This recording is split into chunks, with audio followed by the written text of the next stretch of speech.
Fabulous. I think we're just starting. Just waiting for everybody to just come in through the waiting room and make sure that we've got everybody into the session. Okay.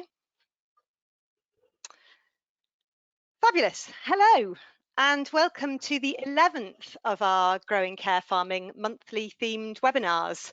And this webinar I'm really looking forward to because it's all about Clynfyw Care Farm. I'm sure Jim will probably correct my pronunciation of that later on, whether I've got that completely right.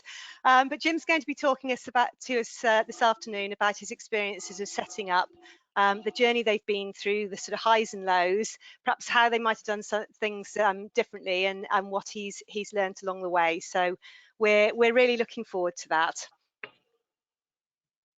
Just some housekeeping before we start. This webinar is being recorded and will be uploaded to the Social Farms and Gardens website in due course, so you can go back and revisit anything that you feel you've missed. Your details and attendance are private and won't be shared, and attendees are not visible via video link and will be automatically muted.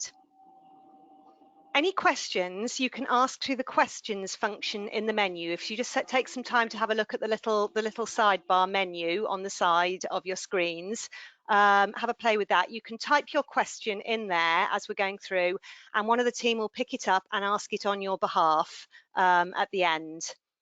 And any links or different things which get raised during the presentation will be pasted in the chat function as well, to enable you to click on those during the webinar. So keep an eye on both the chat function and the questions function.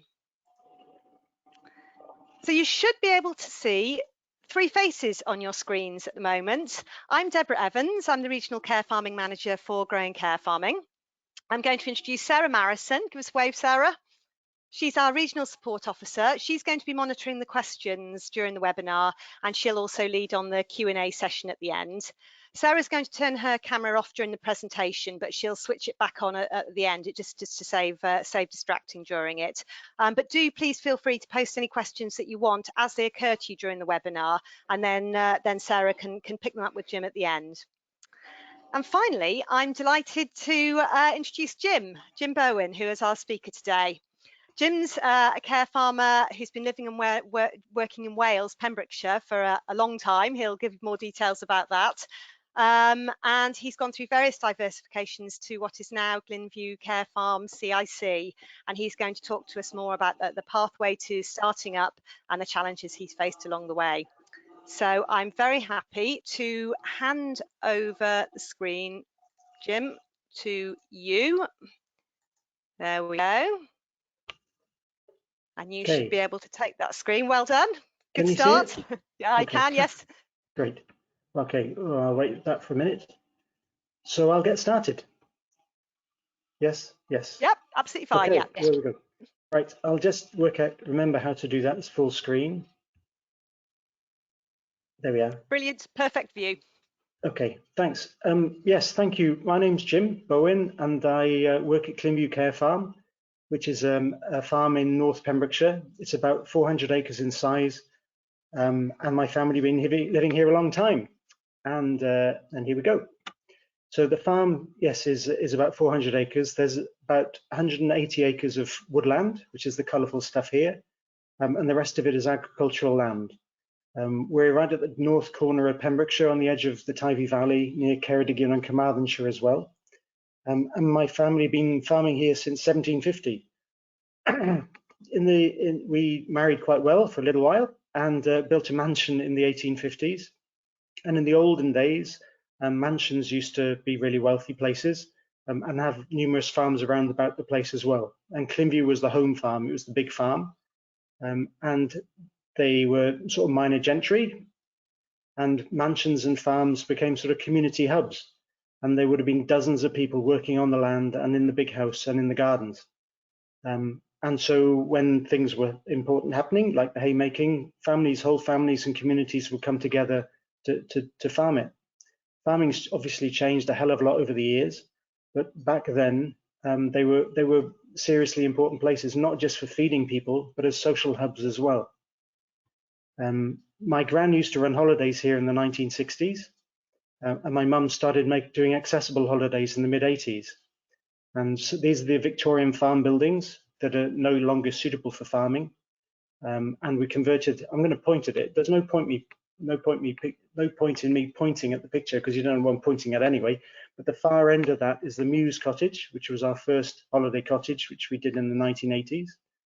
And then we converted other ones later on, which I'll talk about in a bit. We used to be involved with the Handicapped Children's Pilgrimage Trust, which used to go to Lourdes, or still does go to Lourdes in France on pilgrimages. And the idea was to make the countryside as accessible as we could for people who were excluded from it, whether it's for physical reasons or social reasons or whatever. So from the 80s then, we've had people with disabilities coming to the farm and getting involved in what goes on. We've got accessible tractors and things like that, and people get involved in charcoal.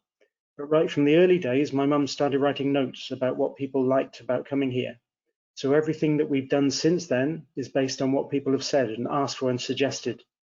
So that's been a real key to our whole evolution, is not just what we think is a good idea, but what people actually ask for.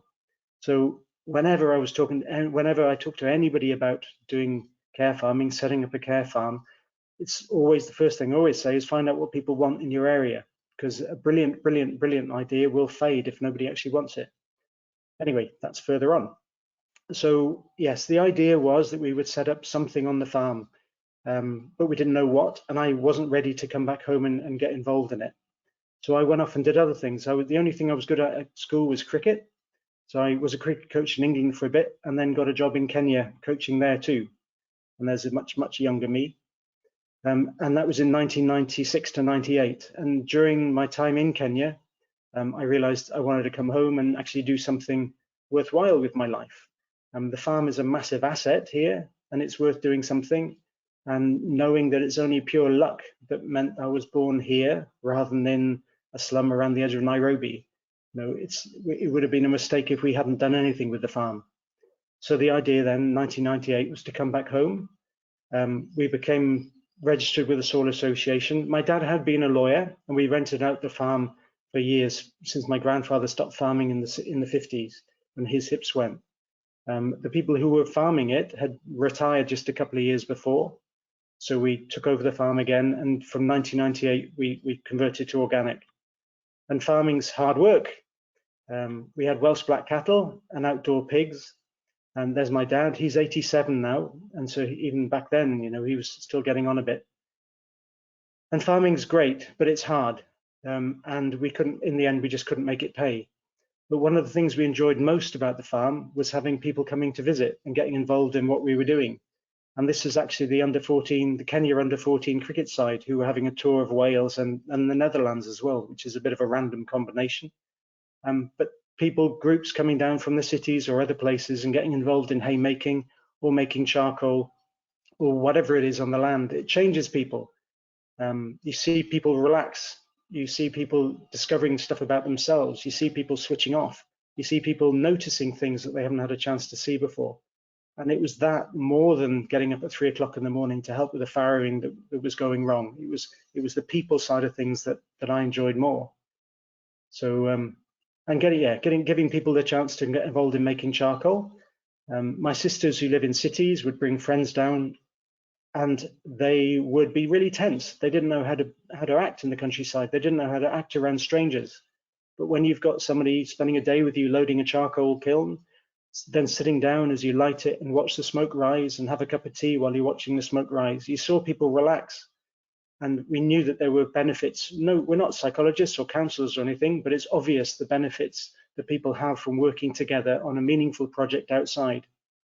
And charcoal is a quality product. It's everything that we're doing here now, working with people with learning disabilities.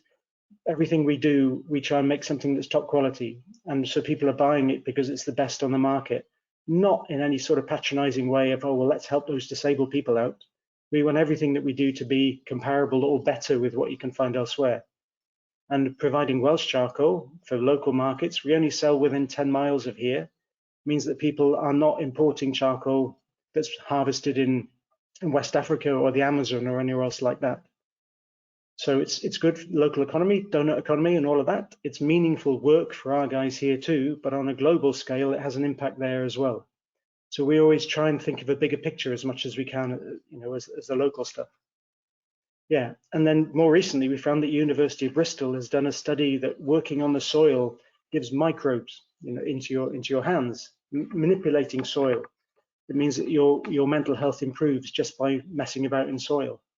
And so there's more and more and more evidence now that care farming or people working outside together on the land, growing stuff is good for your mental health. A lot of the time we say that we're just stating the bleeding obvious when we talk about stuff like this, because anybody who's worked in a garden after a hard day will know that you feel better after it. But it's taken a long time for social workers and doctors and stuff to fully clock onto it and provide ways of social prescribing, which I know a lot more people in the east of England and the Netherlands and other places do. It hasn't really caught on here in Wales yet, but we're ever optimistic. But the more chance people get to spend that time outside, especially with a group of people, especially doing something that has a meaningful outcome, then the better it is all the way around. So yes, so I came back from Kenya in 1998 and went down to, this is County Hall, a very attractive building in Haverfordwest, and said to the social workers there, well, we got this idea, we got the farm, or we've got these buildings, we'd like to convert some more buildings into accessible accommodation, and we'd like to offer respite stays for you guys, for the people that you support. And we knew that there were thousands of people in our local area who needed tens of thousands of nights of respite each year. And we knew that they only had, excuse me, one respite home in Haverfordwest that was just a simple basic house. And we said, how about we set this up? You can offer people a choice. A farm wouldn't be ideal for everybody, but it might be more fun for some people who don't just want to sit and watch the telly in the evening or play bingo, but might want to do some go and watch the badgers in the evening or making the charcoal during the day or something like that.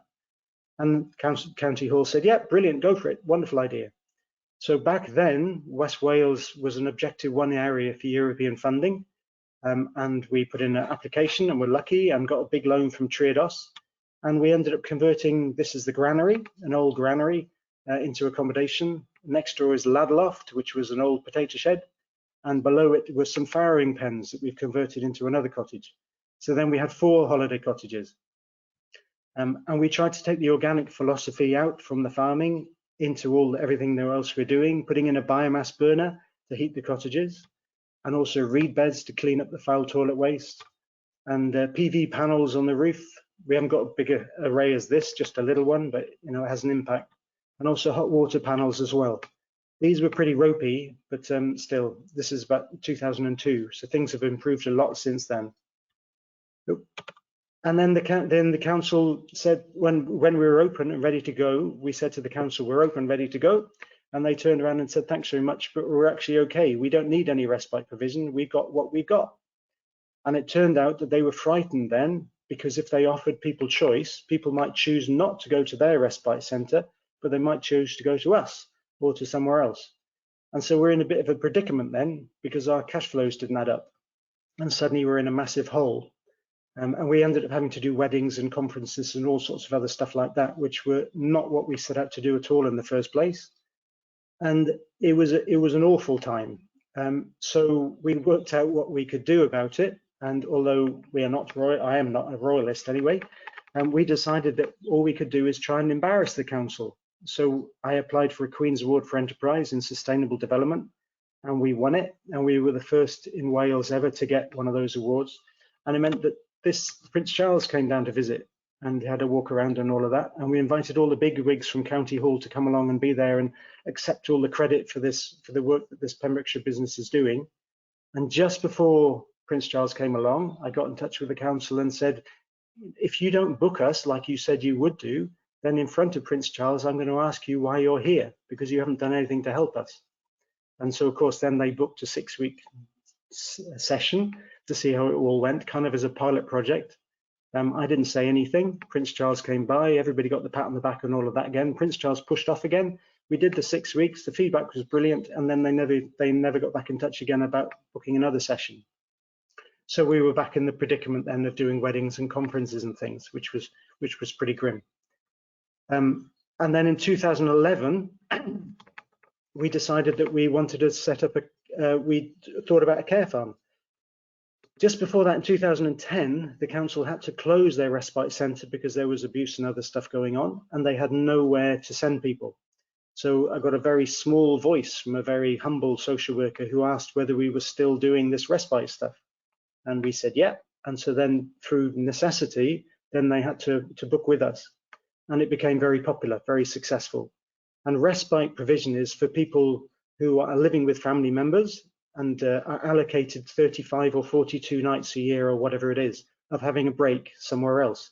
So that they have a break and also their family have a break from looking after them. Often families collapse without respite, and it becomes far more expensive for the country to then have to put somebody into full-time care, when it's much better for families to be together for as long as they can be. And so respite is a vital service. There are old people's homes and things that have spare beds, and sometimes young people go to a respite centre, which is an old people's home, but isn't really appropriate because younger people or different people want different things. And giving people the experience to do something different means that they have a good time, obviously, but it also means that the family members can relax more then, knowing that their loved one is going to be with somewhere that they're happy and they're not just there on a break, not just there because they have to go somewhere. And it means that the families can relax and not feel guilty about it and have a good time. So anyway, so when people were coming on respite then, we were busily trying to teach independent living skills while they were here, knowing that a child won't be living with their parents forever. And even as a child becomes an adult, their parents become older adults and can't look after them so well often. And so the idea of being a transition house here so that we could teach people independent living skills with the idea maybe that they can go and live independently when they're ready, and not because it's a disaster because a family member's passed away or it becomes incapable. And it was much more gradual transition. But while people were here on respite, we were asking them what they did during the day, when they weren't on respite. And we worked out that actually the service provision was fairly limited back in 2011. There were some really good centres that were ideal for people, but there were other people who were completely missing out on what they wanted to do. They weren't being inspired, they weren't being empowered, they weren't learning and expanding their horizons and things. So with the help of a great guy called Luke Coleman, we had a visioning day. This is July 2011, and it was called Farm with a View. And we were imagining in 2014 what the farm would be like.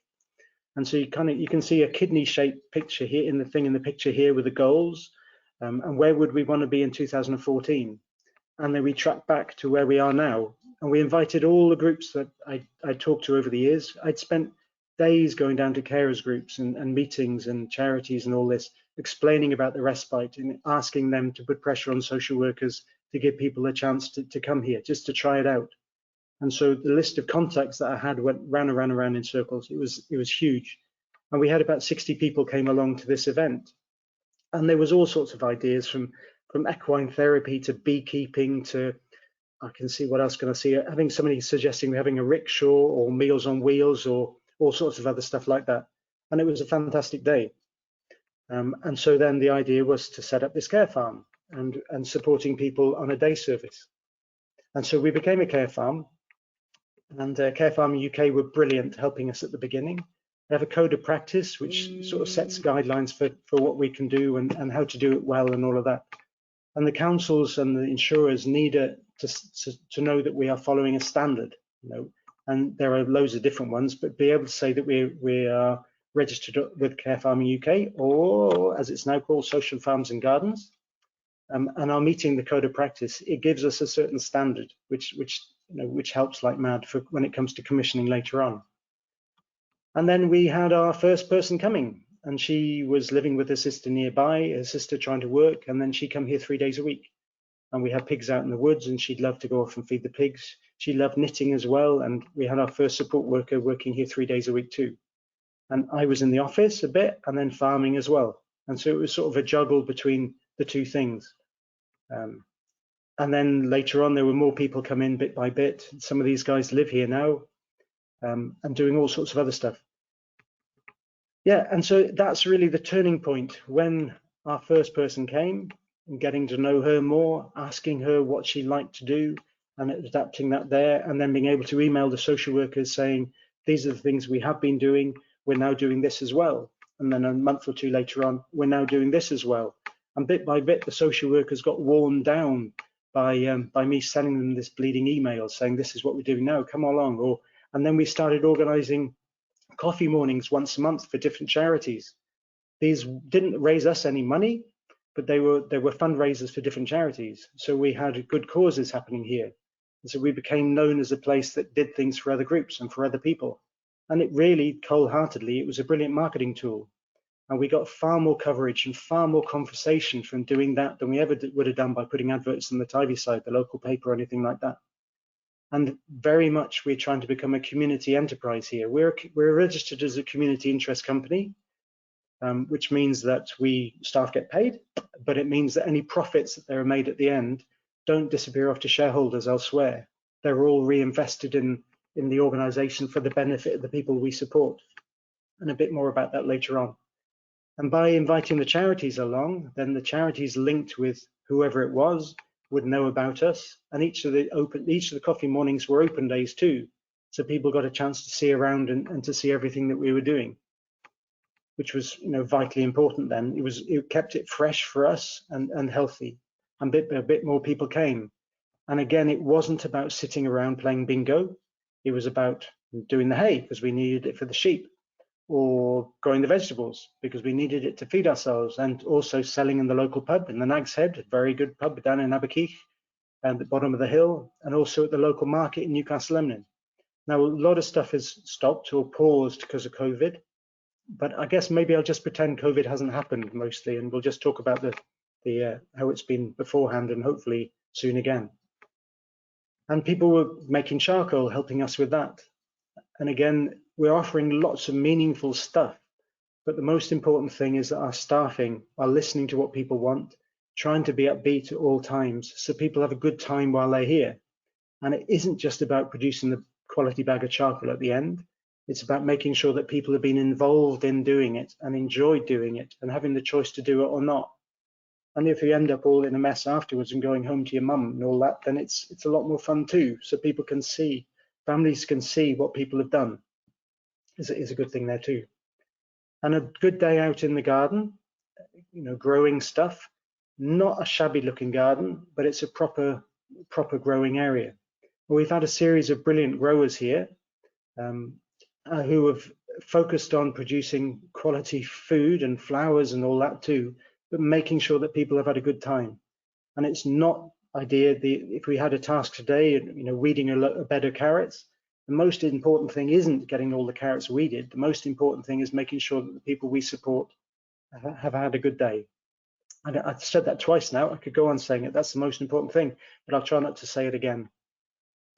But it's just fun, giving people chances to do different things and getting involved in things that they've never done before. We don't do everything here. This is a riding school in Dinas called Havards, and the guys go up there, or have been going up there once a week, spending time with horses. Now, we're not therapists, and Havards aren't therapists, but spending time with horses is a major thing. There are so many different care farms all over the place who do different things, and there are some who base around equine therapy, which is a brilliant thing too. And so the flexibility that care farms can offer is immense. And when we get new staff in, we try and find out what makes the staff sparkle, what people love. Because if you're talking about something that you love, or you're engaging people with something that you love, you can make it sparkle for them, and that makes a massive difference. So trying to tailor things in the right way is the most important thing. And this is Gregory, who lives here now. He gets a rosette every now and then for his riding, and it's a massive thing for him, which is great. And then we have lots of projects that happen throughout the year, like the guys go riding throughout the year. We make the charcoal in the summer, and then we have a community apple juicing scheme in the autumn. We have 250 of our own apple trees here, but we also provide a service for juicing for other people too. And this started up in 2014, and we did about 400 bottles. Last year, then we did over 2,700. No, we didn't. We did over 7,200 bottles, and it was immense. And we charge $1.90 a bottle for people for juicing. So people will bring their apples in, leave them with us. We'll juice them all up. We'll bottle them. We'll pasteurize them, and they last a year in the bottle. and then we'll charge £1.90 a bottle for them when people come and pick them up. For our own bottles, then we'll sell them to shops for £2 a bottle, and the shops then will sell them on for £2, £2.50, £2.90, £3.50. I think one sells them for £4.50. It's a good way, again, as a marketing tool for what we're doing. You know, it's a quality product. It's local stuff, so it means there's less carbon footprint of importing apple juice from anywhere else. And on the back of it, it's a little sign saying what we do. People are buying it because it tastes good, not because it's made by disabled or vulnerable people. And the money we make from this, the surplus, then goes towards another project called The Really Good Idea, in which we source old wheelchairs, abandoned wheelchairs and mobility aids, and we fix them up, put them in shipping containers and send them off to South Africa. So our guys love doing it. People like fixing bikes, people like fixing wheelchairs. And sadly, often people with learning disabilities or vulnerable people don't really get the opportunity to do things for other people. Even making a cup of tea, it's much easier if you're working with somebody with limited ability, is just to say, okay, you sit there and watch the telly, I'll make you the tea. But by doing that, we're totally disempowering people. And so really, we should be supporting people to make the tea, even if it takes 3 times as long, because it's them. We all feel pride. You know, we all feel something if we're making tea for somebody else. You know, it's something special. And in the same way of fixing the wheelchairs and getting them to people elsewhere and knowing it's a life-changing piece of kit, that's a massive thing for one's self-esteem, quite apart from the social benefit here and elsewhere. This is Huel, who lives here now as well, and he'd never made bread before, but he made it last year, which was a fun process. And also handing it out to people and being able to say, you know, here you go, I make this, it's clearly a good thing too. The Red Cross and David Powers Police approached us a couple of years ago to say that they'd identified that elderly and housebound people with scruffy gardens were often targeted by rogue traders who thought, well, if they got a tatty garden, there can't be anybody looking after them. So they would get scammed a lot. So we were asked whether we would set up a gardening service to go around locally to take care of people's gardens. We run a mental health drop-in centre called Kenora in Cardigan, where people in mental health recovery come to spend time with other people, to be supported for advice, and not advice, but for guidance and direction and things. But other people want to get involved in doing something, sort of easing themselves back into the workplace. So the gardening service runs through Kenora now. But our guys going on, one of the guys here was excluded from school. He couldn't really cope in a flashing light environment. But then coming here, being able to trained up to become a qualified strimmer operator was big for him, was massive for him. And then to go out and contribute in the local community again is a massive winner. And it's another way of adapting what we do on care farms to help the community. We never wanted Clynfyw to become a disability ghetto, where people with disabilities would come and be based just like they used to do, in the 50s and things. We wanted it to be fresh and healthy, with people coming in, but people getting out as well and going elsewhere. And this gardening service is a fantastic way of doing that too. This last year, then, we've started birch trees tapping as well for the syrup. I took some a few weeks ago, taking it around the health food shops, and they've been loving it. We've pasteurized some as well, and we're going to see what it's like in September to see whether all the nutrition and stuff, with all the goodness in birch sap, is gone through the pasteurization process, or if it's just rotting in the bottle. And if it's good, then next year, then we're going to be pasteurizing. We're going to be tapping loads of trees and then selling that as well. It's a great way of getting people outside, doing something in the fresh air early in the year when we're just getting over our winter hibernation. Doing it properly, there's no harm to the tree. It's fantastically nutritious, so it's really good for us, and it gets us involved more in nature and knowing what's going on. Like the charcoal and like the apple juicing and like this, we don't want to be massive. We only sell the apple juice within 10 miles of here, and the same thing with the charcoal. And we want to teach other people to do it, do the same sort of thing. We would much prefer that to be involved with a big network of people who are providing meaningful stuff in the locality, rather than becoming too big. So that's one reason I'm doing this talk, to try and encourage other people to think about what you can do, and to nick other people's ideas and develop them on your own place and make them better elsewhere. We've spent loads of time nicking other people's ideas, and so we think other people should nick our ideas too and make them better elsewhere. This next project, one of our staff, one of our staff members, Charlie, had been running a vermicompost business, making worm compost from horse poop. He's getting on a bit, and we're in the process of buying that from him. This is our first horse poop delivery, which came in a few weeks ago, and we're building beds now up at a colleague's farm, and our new project will be based around making worm compost, which is fantastic for growers. It's good fun. It's like with the apple juice and the charcoal making, there are lots of really important key tasks that aren't that difficult, but you got to get them right. So they're ideal for the people that we support to get involved in this thing and being able to make a quality bag of worm compost. And Charlie can't keep up with his demand at the moment, so we can see this expanding in the years to come. But again, we would much rather teach other people to do it, maybe 30 miles away, so that other people can set up their own thing. We know it's a viable entity. Everything about what we've done here at Clynfyw, we've tried to make it sort of cold-nosed business-wise, or hard-nosed, if that's the right phrase. Anyway, there we are. Can't remember what it is. But we don't want to be chasing grants all the time. We want to be making meaningful products so that we can sell them in the end. Everybody who comes here on day service has money attached to them. They have central funding to pay for a day service of some kind. They can either choose to go to a council-run place or somewhere else that might just be sitting inside doing art and playing bingo and all that kind of thing, or they might choose to come to a care farm like us, and it's their choice. And they have funding attached to them, which means that we can then provide the meaningful service the best that we can, and with all the added value and all the added benefits as well. But having products like this, like the worm compost or the charcoal or the apple juice, which is profitable, means that there's more money coming back in to mean we can provide more for the people that we support. We're trying to find a way of paying people to get involved in what we're doing. But then we end up in a massive debate of how to make it viable and how to make sure that we're paying minimum wage, at least minimum wage. We do that anyway for our staff, obviously, but for the vulnerable people that we support too, it's an never-ending ongoing conversation about how to do that right. And we haven't worked out what the best thing is yet, but we're trying. Nick, who's here, he's the guy in the mask on the right, knows a bit about wood turning, and a friend of mine had this lathe that they weren't using. It's a pedal lathe, and it's something that was developed after the war for veterans, amputee veterans. And now our guys are starting doing wood turning. And behind you can on the wall, behind them, on the wall, you can see a big piece of paper, and that's our pool competition that's been going on during the spring. And Jonathan and Gregory are here making a trophy for it. So we're trying to link things up all the way through too. We do a hell of a lot of tree planting. This is working with Tom Moses on the left there, who's newly actually a Haverford West Town Councillor. So big round of applause for Tom. But he also works for the Pembrokeshire Coast National Park, and they had a big tree planting scheme going on.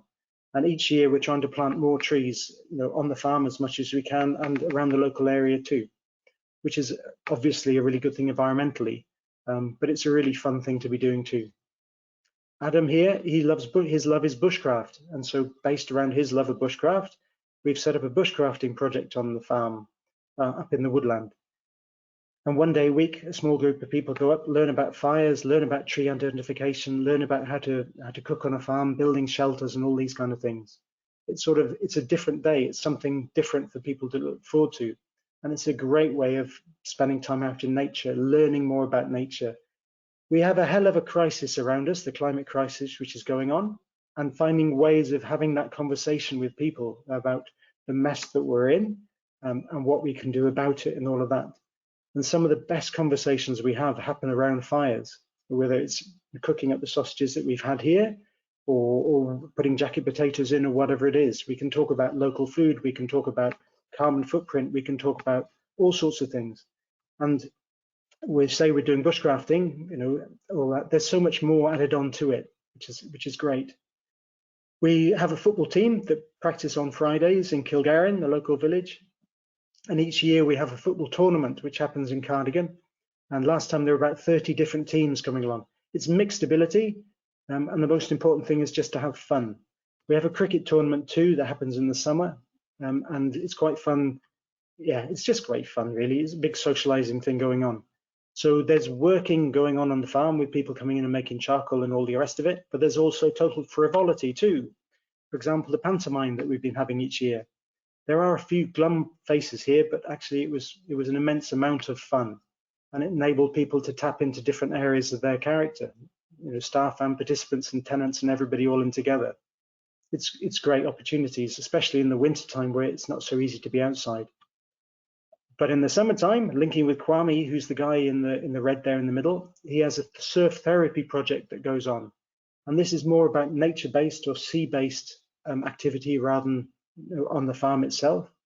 But this project was set up to support homeless veterans in Aberystwyth who had disengaged from all the systems and all the services. They didn't want to sit in dark rooms with somebody who didn't really know what they were talking about, discussing their problems under flashing lights, and they just disengaged. But being able to invite veterans to do a peer sort of session with other veterans as well on the waves, it's a great way of engaging, like the bushcrafting is. And soldiers apparently are really good surfers because they're used to taking orders. And so with Kwame saying, okay, this is how you surf, this is stage 1, stage 2, stage 3, all of a sudden they're on the boards. And unlike whoppers on the left there like me, who keep falling in and has got a wrong center of gravity and things, but even for whoppers like me, it's a great way of switching off from other issues. And some of the guys who've been through it say that surfing is a great way to have your mind washed or your brain washed, and you're listening and you're listening and you're listening and you're tired out after a couple of hours. And then maybe having a cup of coffee afterwards, or you're having a little fire on the beach and you're able to talk about your issues with people who have been through it as well. And it's a great way of engaging and opening up conversations. And it's also just a hell of a lot of fun. And giving the people opportunity to do something that they've never done before is a great way of using nature, whether it's the sea or whether it's the woods or whatever it is. We got to use nature as much as we can for therapeutic gain. Now, this is the really good idea I was talking about. And there are so many mobility aids and wheelchairs and walking sticks and crutches and commodes and Zimmer frames and things that people don't use anymore. They might have belonged to somebody who's passed away, and for whatever reason, the health board can't take things back again or just don't. Or it may be a child's piece of kit and the child's grown out of it. And they end up in skips all the time. And over the last 7 or 8 years, we've probably sent, I know we've sent over 20 shipping containers full of stuff to South Africa and to Kenya, and also to the refugees in Greece with clothing and things like that. Getting things that are totally wasted here, not needed here, would have ended up in landfill here to people that need it elsewhere is a key thing. So that's a terrible picture, but anyway, there's a shipping container there with our stuff in it. It heads off to South Africa, and Huel, who's one of our tenants, he went to South Africa a couple of years ago to be there when the container arrived. And this is him breaking and entering into it. And then the wheelchairs get to people that have never had a chance to get a chair before, or elderly people with Zimmer frames. Each of these pieces of kit makes a difference to a life, which is awesome. But at this end, it's the satisfaction for folk to have been involved in doing this. And when Huel went, he took loads of photographs and made loads of films and was able to give a talk back here again. And he really never had much opportunity to do much until he came here. His family, I can't really say too much about it anyway, but I do sometimes. So there we are. Anyway, so for him to have this opportunity to go overseas to a place like South Africa, to be able to see these pieces of kit that he'd been involved in fixing, getting them out to people who need them, did masses amount for his wealth, for his self-esteem and for all of that. And to share, for him to be able to give that talk to other local people, it was immense, really inspiring for everybody else too. A couple of years ago, we did a trip down the Tybee, which is about 75 miles long. Some of it was kayaking, some of it was walking, and it was to raise awareness of the DPJ Foundation, which supports farmers in crisis in West Wales. So sometimes what we're doing is doing stuff for people elsewhere, and sometimes we're doing it for a local community, and offering that flexibility and the different things that we have, different projects going at different times, keeps what we're doing alive and interesting. So it's not just a case of going down to a day center, 1 day a week for 52 weeks and you're doing the same damn thing every day. We're trying to adapt it. We're trying to have things to look forward to all the time, and keeping it all healthy. And when with the refugee stuff, we were working with an IRA aid who were based in Cardiff, and they were taking shipping containers and lorries and things down to Syria. And we became their West Wales depot for collections and things. And then linking up the local WIs who were then knitting stuff for children. And IRA are brilliant. They were taking these containers down the edge of border in Turkey and then getting involved in convoys and going in. The Russians started bombing all the convoys, which meant then that they had to unload everything in Turkey and taking things in vans instead of in lorries. So it was, the whole thing was, it was a way of engaging with people here for us to all to understand what's going on in other countries. And by enabling this here, knitting and all that, it makes it personal. You know, it makes what other people are experiencing elsewhere more personal to us all here, because we all know we've done something. And to be able to go into a school and to talk to the school children about it all, it's not just something on the news that you switch off and watch something else instead, but it's a real deal. And knowing that our government sells over £4 billion worth of arms to Syria to bomb in the Yemen and elsewhere, it makes it much more real. And with the politics, you know, it's such a hell of a thing. We have the Welsh Assembly elections next month, and there's a couple of hustings, one related to local resilience and one related to climate. And this is the first year that people age 16 are able to vote in the election. So it's a big thing. And we hope that by talking about all the stuff that, you know, goes on, not just what we do, but other people in the community do, and the impact that we can have in the ballot box, it makes such a massive difference. And with the climate crisis going on, and with the way that the governments are not acting now and not telling the truth and not trying to develop everything for the longer term, we're trying desperately to find ways of engaging younger people in it. And these various different projects are great ways of doing that. In a light way, you know, getting people coming in and bringing bicycles in and fixing bicycles up because they love bikes is one thing, but then explaining how that can fit into a much bigger picture it's a really useful tool as well. Yeah, so anyway, so we keep on doing all this stuff, and every now and then it's nice to get recognized and use it for PR and all that sort of stuff. So we entered the Rural Business Awards, not last year, but the year before, and we won the Rural Diversification Awards for Wales and Northern Ireland, and we came second for the whole of Britain, which was great fun for our guys to go along and do that. And we had another crack at the Queen's Award, and we won that last year as well. So unfortunately, Prince Charles won't be coming down this time because of COVID, and we won't get a chance to go to the palace to cause a demonstration or anything up there because of COVID as well. But it was good fun. It was a good thing to do. Everybody here enjoyed it, and it gives credibility to us as a care farm, but also the care farming movement as a whole. So so there we are. And I think on 43 minutes, I've probably said enough. So if I can remember now how to change presenter. That's fantastic. Thank you, Jim. Don't panic too much about changing back to me if you can do it. That's brilliant. It's just been absolutely fascinating to sort of hear you talking from start to finish. Obviously, I've known you a long time, really, and to actually, can you see that screen? Is that all right now, Jim? You can see that? Yeah. Great.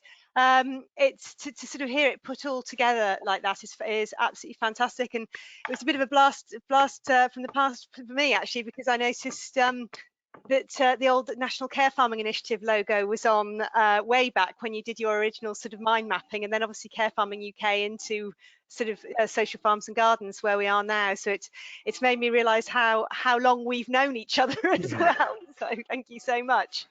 Well, thank you for the help. You know, it's amazing the help that we've had from so many people, and we've always found that from care farmers that people are generally proud of what they're doing. There are a lot of people who say that if we'd known how hard it was at the beginning, we never would have started. But we also go on to say that we're glad we didn't know, because we're really glad that we are where we are at the end. Yeah. So but thank you. I mean, you guys have been good. Yeah. Indeed. And I think the other thing that struck a chord with me actually was when you were talking about those sort of starting points, because it just chimes a bit with me that when I was sort of first started and getting involved in this sort of work, the arrogance really when I started going in and talking to commissioning organisations about the potential that perhaps farms might have to support people, and I've been sort of manhandled out of offices for daring to suggest there might be another way, and particularly remember one sort of saying to me, we commission the services, don't come telling us that how to do it basically. And I hope you feel the same as I do, that one thing about this is I feel that people are a lot more open-minded these days, and certainly care farming is much more recognised, and the idea of the power of the outdoors is a much more recognised, isn't it? We're lucky in Wales with the Wellbeing Act that came in a couple of years ago, because that fits in exactly with what care farms are all about. And London's been talking about that same sort of stuff as well. But it's it's an argument that has been won now. Yes. But it's just getting it actually implemented. We don't have to prove it anymore. We got to show it. Exactly. Yeah. Sarah, I imagine there's lots of questions, are there? Yeah, there's a few. Yeah, there's a few coming in. Yes. I just yeah, if it's okay. What I was going to ask actually before we dip into the other people's questions, you were talking about everyone that's coming currently has funding attached to the places, which is fantastic news. And obviously you've got the various products that you're producing and selling to kind of raise funds to plough back into the care farm. But I did wonder whether, do you still kind of access any grant funding, or is it more based on kind of capital improvements and things, or is there anything at the moment that you're delivering through grant funding or looking at delivering? Yeah, we 2 years ago, last year we had a turnover of nearly, $750,000. Right. And there was about 3% grant on that. The rest of that was all winning contracts. We don't go for grants for core funding at all. No. When we go for a grant, it'll be to fund a specific project. Like last year, then we got some funding to convert. This is the last of the European funding, sadly, but it was to convert a building into to doing proper catering. The kitchens had developed so much, not the kitchens, the growing area. So now we were able to sort of do more cooking and things like that. But brilliant. Yeah, it seems, especially these days with the idiotic mess of Brexit and stuff, it seems ridiculous to go around spending tons of you can't. Don't base your business plan around grants, because it's not sustainable. Yeah, no. Yeah, definitely, I agree. Right, okay, so I'm just gonna skim back to the questions that have been coming through. There's been lots of just general kind of positive comments saying this is such an excellent talk, such an excellent facility. One lady was saying that she has a disabled son who's 10 years old and she would love for something like this to be accessible to him in the future. So inspirational. Thank you so much for setting up the webinar. So the first sort of question as such was from Stuart, who says, very interesting and inspiring talk, Jim, thank you. What would be your top 3 key areas of advice for other groups looking to set up in a care farming setting? Read my book. Yay! Go. Debbie and Sarah can let you know how to get hold of it. But there we are. But the first thing definitely is to talk to local people. Without doubt, get to know your community. Like I said earlier on, a great idea will die if nobody wants it. So that's the first thing. The second thing is don't to scale back on your ideas. And we have so many ideas, and now we're doing so much, but it's taken a long time to get there. And if we do too much, then it'll all fall apart. And the third thing is make sure that you don't encroach on your own private space, because there will be times where you can't face, you're just not in the mood, you want a day off and all of that kind of thing. But if you've got people using your toilet and your bathroom or your kitchen and things, it's too much. So we all have to protect ourselves as much as possible. Self-care is vital. I'm involved with Extinction Rebellion, as hopefully lots of people are. And one of the things that we do in XR is making sure that we've got loads of time just to take care of ourselves. Because in care farms, we are supporting massively vulnerable people, often people who've been abandoned by the system, and they will become massively reliant on us. And the baggage that people carry is immense, and we will automatically end up carrying it, especially if you've been involved in farming in the past. You're either taking care of animals, and if there's a sickly animal, you don't sleep, or you're taking care of your crops or your gardens, and you're planting in a tiny seed in a tiny pot, and you transplant to a bigger one and a bigger one and a bigger one, and you put it out, and you are used to nurturing stuff, and automatically as an appropriate care farmer, you end up taking care of people. This is what we do. And there is a thing called vicarious trauma, where you end up carrying too much and you can't switch off. And just in the process of the first guy moving in here, I can't tell you all about that, it's confidential, but there were massive battles with the social workers to enable that to happen. It's what he wanted. There were advocates involved in all of that. It wasn't us pushing it. But I had weeks where I hardly slept because he was so badly treated by the authorities. And I'm better now at switching off. But yeah, protect yourselves, because it gets heavy sometimes. Right. Yeah, really good words of advice there. And I'll move on. We've had a couple of a question from Elodie, and I think she's just given a bit of clarification. So she's asked, how is the farm managed? Is it collaborative? Who is able to give ideas and suggestions? I am the megalomaniac, but no, yes, I am. Anyway, we have a small management team, but we have on Friday and Wednesday of next week, we've got team meetings. All the staff input these things. Giles works in the office, and he is our participant and tenant coordinator. And we work really hard to make sure the voice of the people that we support is heard. Now, Giles is that role. There's also Sheila, who runs our dom care side, the domiciliary care side for supporting people who live here. They were both advocates before they worked here. Their job was to advocate for vulnerable and disabled, for vulnerable people. So we are trying to make sure we advocate at all times. So we're listening to what people want, and trying to develop everything that we're doing according to what they say. Now, we're also setting up a new staff role of a well-being role, a well-being officer type thing, and a staff rep as well, so that the staff everybody makes sure that they have a chance to have their view, and if they've got any questions, make sure that they're answered and all of that as well. We're a team. We work really hard to be a team, not a staff management participant sort of division, but as much as we can all in together. Sometimes things have to be in little boxes for confidentiality reasons or whatever, but as much as we possibly can, we try and have it as a through flow all the way through. Not up and down. We don't try and think of it as hierarchical. We do the whole circular thing all on a level. Sadly, I'm in a position where I am in the big chair and I have to sack people sometimes. So there is that. That's that. I would love it if we were in a true cooperative kind of a way, so that we manage things in different ways. And we haven't got there yet. We're definitely working towards that. But when we're dealing with vulnerable people, when we're dealing with medication that is incredibly potent, and staff get it wrong, we retrain, we support as much as we possibly can, but we need a disciplinary procedure as well to protect the vulnerable people we support, which means that I have to do what I have to do sometimes. It's very, very, very rare, but we do try as much as we can to be equitable all the way through. Brilliant. Okay, thank you. That's brilliant. I think that's answered that really well. One of the questions, another one from Stuart, says, why did you choose CIC as the legal entity for your setting? What advantages does this give over other formats, e.g. charitable limited company or a CIO? Perhaps. CIOs didn't really exist back then in 2011. We felt that charities would be too tying. There's a hell of a lot more paperwork involved in it.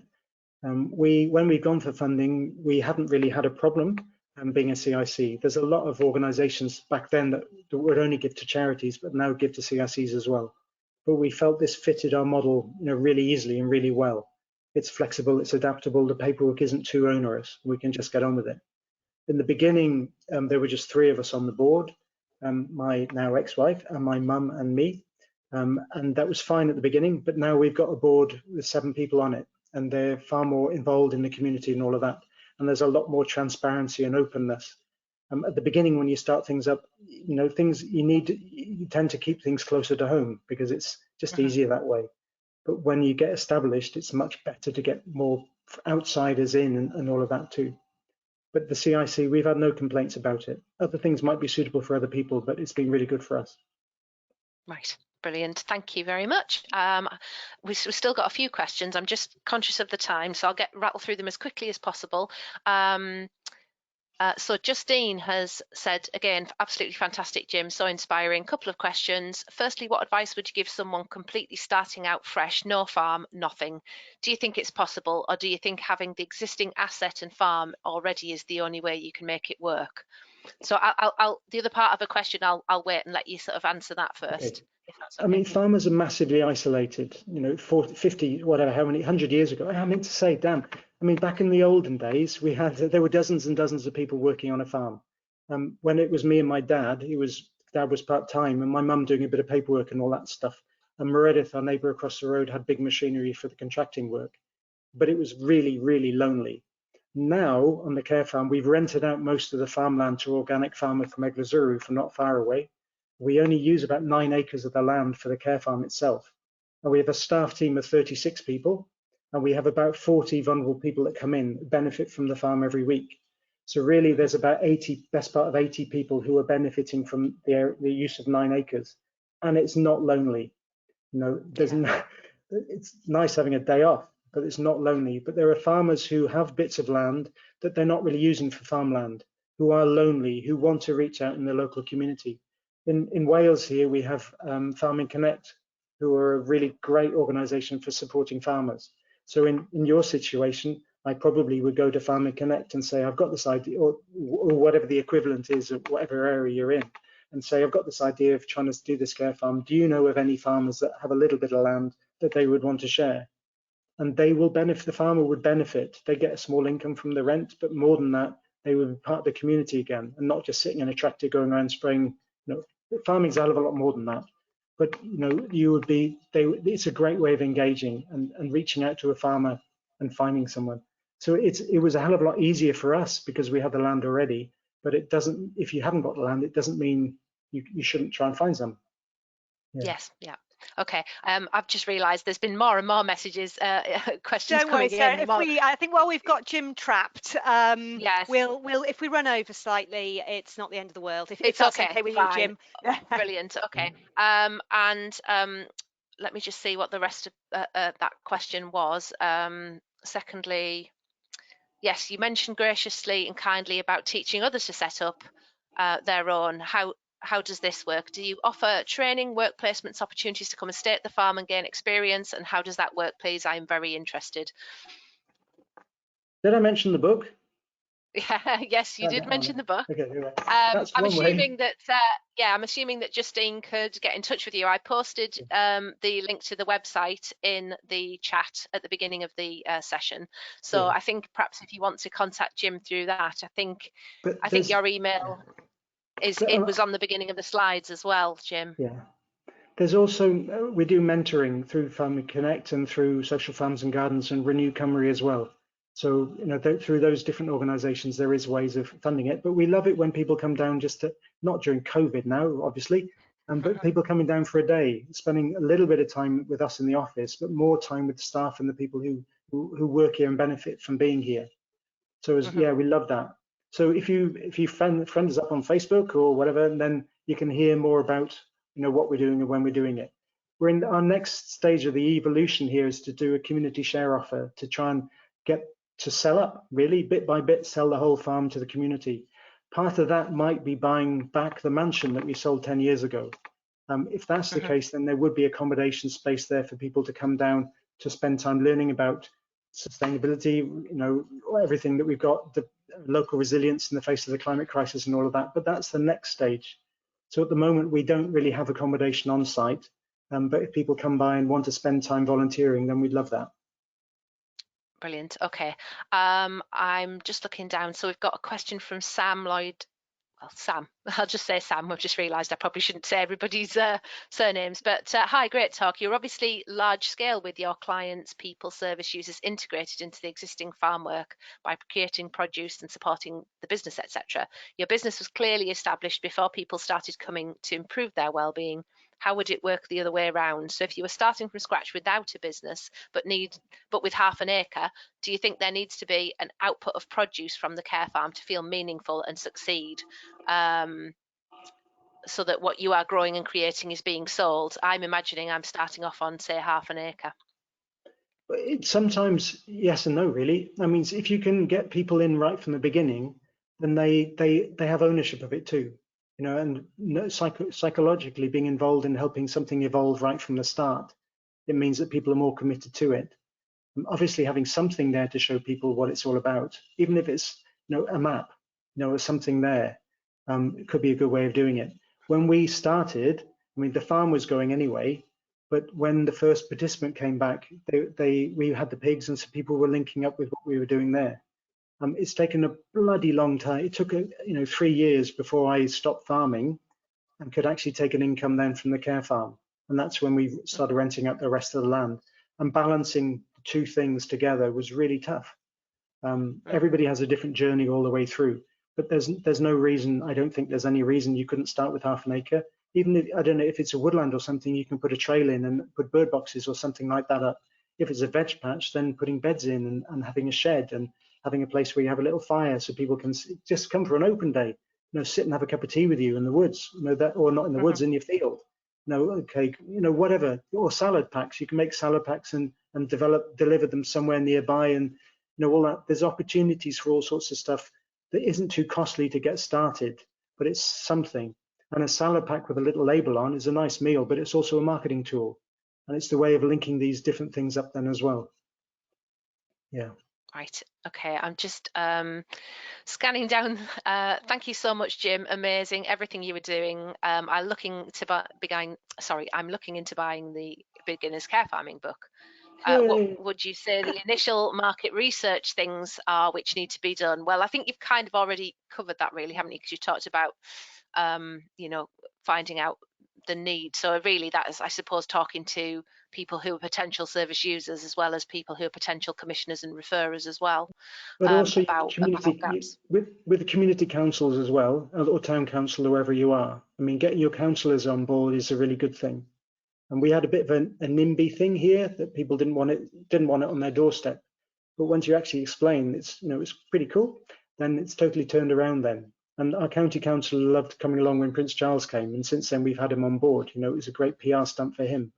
So the more any area of the community, if there's a special school nearby, invite them along. If there's a church group, if that's where you want to go, or whatever angle, the more people you talk to, the better it is. Yeah. Brilliant. Okay. Just one comment I had to say, even though it's not really a question. Donna, who has basically said, Jim's so passionate, I read his book in one evening. Thank you. We've got a question from Emma, which is about planning, actually. Did you have to change the use of your farm? So she lives in a national park, and the National Park Authority has suggested she may need a change of use. We didn't. We did. We had to get change of use on one of the buildings. We didn't need it, but the planning officer, they're funny old characters, and it's, as always, it's better to invite people in to say this is what we're planning to do, rather than getting caught out afterwards. It's we were the buildings we got for farm use. They're farm buildings, and we were still using them for produce processing and growing and all of that. But because there was the care element in it, they decided that was a different thing. I should actually, thinking about it now, we nearly fell apart early on because after year 2, our income crossed the VAT threshold. And when you're below the VAT threshold, you don't have to worry about paying VAT. But when you go above the VAT threshold, then suddenly there's 20% of your income would have to go to the VAT man. But being registered now, as we are with Care Inspectorate of Wales, we're a care provider. And so care is not VATable. Right. Oh, and we're also registered with ASDAN, which is an education provider. So then there's no VAT with education. And so making sure that you're aware of these various, and again, it's in the book, but there's these things that need to be aware of along the way rather than suddenly finding yourself, falling in a hole. Yeah. Brilliant. Okay, thank you. Okay, so hopefully we might have a time for a couple more, but there might be one or two that we just don't have time for. So I'll just have a quick look. So Julia's asked, have you looked at the DWP supported work as a way to pay people without affecting benefits? We set this up to address the point about people having a paid role. Thank you. We have a bit, and then talking to the social workers and stuff about it, it became more complicated again. With Kenora, the Mental Health Recovery Centre, it all went quiet because of lockdown and all of that. But that's something that we are going to be processing in. Around here, there's Workways Plus, where we can offer people voluntary work, so that they get work experience and all of that. I didn't say it, but I forgot to say it. There's a new project that's starting in Crymych, which is not far away, as part of a repair cafe network. And we're hoping then to link up with that once that gets established too. So yeah, there are lots. We can't do everything. I can't remember everything. I can remember less than I could a few years ago. But there we are. But there are good schemes around in different ways.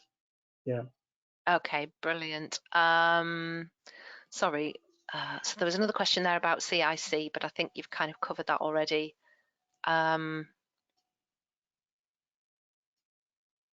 Sorry, as a CIC, how do you bridge the gap between needing to pay a salary or salaries to get started and people coming and money starting to come in?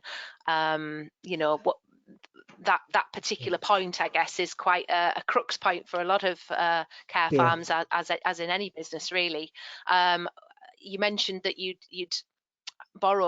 had that loan originally. Was that purely just for the conversion of the buildings, or was there any element of that was kind of helping with cash flow when you started? Or no, for the first few years we didn't get any funding and no grants and things. You had to build, you know, you had to demonstrate that you knew what you were doing really to get funding. Way back in 2002, we got a grant then to convert the farm buildings. That's right, yes, for the holiday cottages. That wasn't really the day service or the care farm side of things. And when the care farm started in 2011, the first woman we supported needed one-to-one support. So we were paid for her, and then the money we paid our staff member then. We charge £15 an hour. We pay our staff £9.4p an hour. Or £9, no, we've gone up £9.50 an hour in January. And so the difference between that goes towards management fees, but also holiday time, sick pay, and also insurance and everything else like that as well. So, but like I said, the first couple of years, I didn't earn anything from it, doing all the admin type of thing. And I got my money from the farm and also the holiday cottages that we were doing that was separate to it. But it does take a while to be able to pay like that. If I'd done the one-to-one support myself, then I wouldn't have had time to do the admin, which means then we never would have grown in the way that we did grow. But that's, you know, other places work fine like that. Other places, you know, develop more slowly that way, and that's okay. It's, you know, different models work differently in different places. But it was lucky that I had the income coming in from the farm and from the cottages, and also we were doing weddings back then, and they were awful. So I don't recommend them from anybody. No. Okay. I think I'm just thinking, Debbie. I think we should. I'm just conscious of time, actually. Yes. So I was. Yeah, because we're a little bit over time, aren't we? Indeed, I was going to bring the questions to the close and just generally say that I either sort of contact Jim or do contact us as well. I was just going to move on just that slide just to give the care farming sort of email address and the website details, and also just to say that there's resources alongside Jim's book. There are also resources on the Social Farms and Gardens, the Growing Care Farming pages. We've got a raft of sort of training materials now available. The YouTube channel with the sort of webinars that we've put on in the past. There's actually these days a sort of a wealth of resources out there. It's not like it was when Jim just sort of started up. So do explore and have a look. This is the first webinar we've done. I think we've been running these for sort of nearly 12 months, and we've done them on lots of sort of, I don't know, helpful subjects like sort of governance and crowdfunding and that sort of thing. But this is the first one we've done where we've had a sort of farm talk about their history. I mean, I've heard these sort of talks on many occasions, and it's just always so inspirational. But I'm just also a bit aware, especially with some of the questions that we've had come in, that it can also be a bit overwhelming for people who are just either looking at their half acre or haven't got the land, or are just thinking, where do I start? And I just wanted to say that Jim didn't start like this. And so many of the farms that I've been involved with over the years, they often start with nothing. You know, you sort of visit them or see them and they'll show you a compost loo in a field and you're thinking, crikey. And then 5 years later, you go back again and there's perhaps sort of canvas structures, and then you go back again and grants have come in or things have grown, and you suddenly get buildings or real life structures. So don't think that, you know, Jim's Rolls Royce now of care farms of where he's up to, but don't think that was a sort of starting point. So yes, I hope everybody's been inspired. I've absolutely loved it. We could talk all afternoon, Jim, about this, and I'm sure we'd all love to come and sort of have an actual session at Clynfyw and sort of look, and maybe post-COVID that might be an opportunity that we can actually run something face to face. So I want to just thank everybody for attending, and particularly to Jim, to say thank you so much for your time and expertise. And just finally, you'll receive an automated email a few hours after the webinar with a link to a short feedback survey. survey. If you could complete this survey, it just helps us keep track of who's accessing the resources, and provides opportunities for us to learn and help us to adapt as we move forward, and just give us ideas as well for future webinars. It seems that this has been very popular, so if there's something similar that you'd like, please let us know. We've recorded the webinar, so we'll be uploading it to our website and our YouTube channel fairly shortly. But in the meantime, please feel free to contact either Sarah or I or the wider team for any more information. You can, as I say, sort of we've put the email address up on that slide. And just simply to say at the end, please don't forget to follow us, the Growing Care Farming Project, on Twitter, and tag us into any social media posts. We do like Twitter, and we do like social media. And we also have a Social Farms and Gardens Facebook page. It's a closed group which is incredibly supportive as well. So if you want to sort of find that and join it, there's a lot of peer support on that. Jim, is that everything from you? Any last things you want to say? Just no. Thank you, and keep in touch. If I can help, then let me know. Absolutely. Thank you so much. Yes, we will be in touch post COVID. Thanks all. Bye-bye. Bye. Thanks everyone. Bye-bye. Bye-bye.